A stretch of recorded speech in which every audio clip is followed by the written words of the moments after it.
Well, good morning, my friends. Welcome to Live Inspired with John O'Leary on a chilly Wednesday morning as we get the trash picked up outside and the kids picked up inside. I'm delighted to spend a little bit of my morning with you and grateful you're checking this video out.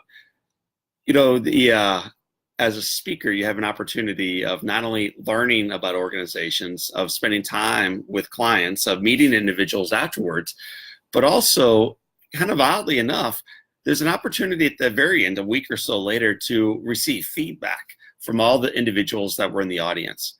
Now, candidly, for our organization and for the work that we do, the feedback is traditionally extraordinarily positive. It's been awesome. We have a whole lot of people that are moved and inspired and elevated through the work we do, and yet there's always one, and sometimes there's 10, but there's always one, two, a few folks that have different feedback to offer. There's always a few folks that are negative. There's always a few folks that say just missed the mark. I remember one time a guy said, oh, heard it all before, kind of yawning, right? Heard the whole story before, even though he'd never heard the story at all before. But when I see feedback for me, because I take things very personally, actually, instead of looking at the 5 stars and saying and reading about how people were moved and changed and elevated and encouraged, I find myself frequently, as the trash is being picked up right behind me, frequently focused on the one negative comment. I think it's important that we review negative comments, that we take in all feedback so that we can become better versions of ourselves going forward. But it's also true that we're never going to make everybody happy. You're never going to make everybody in your family happy around the Thanksgiving table. You're never going to make everybody in your classroom happy as a teacher. You're never going to make everybody happy as a floor nurse. You're never going to make everybody happy in your organization. And when you're speaking to a couple hundred or a couple thousand individuals who come from all different kinds of backgrounds, you're never going to make everybody happy.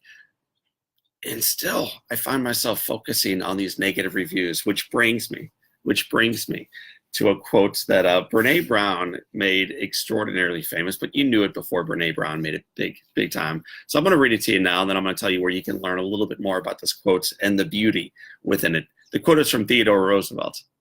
I believe he wrote it in 1910, but it speaks to me about the critics in the room. Because there's always one in any room, any size room. There's always at least one. I need to hear this quote loud and clear today. And I think maybe some of us watching me right now, listening to my voice, you may need it too. So here we go. It's not the critic that counts, not the man who points out, or the woman, how the strong person stumbles or where the doer of deeds could have done them better. The credit belongs to the person who is actually in the arena, whose face is marred with dust and sweat and blood, who strives valiantly, who errs, yes we do, who comes up short again and again, because there is no effort without error and shortcoming, but who does not actually strive to the deeds, who knows great enthusiasms, the great devotions, who spends him and herself in a worthy cause, who at the best knows in the end the triumph of high achievement, and who at the worst, if she or he fails, at least fails, I love this one, while daring greatly, so that his and her place shall never be with those cold and timid souls who neither know victory nor defeat. That from Theodore Roosevelt, that brought to our attention in a great book called Daring Greatly.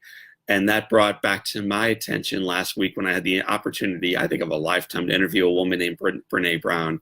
She's someone that I have looked up to as a researcher, as a thought leader, as a speaker, as a human being for an awfully long time.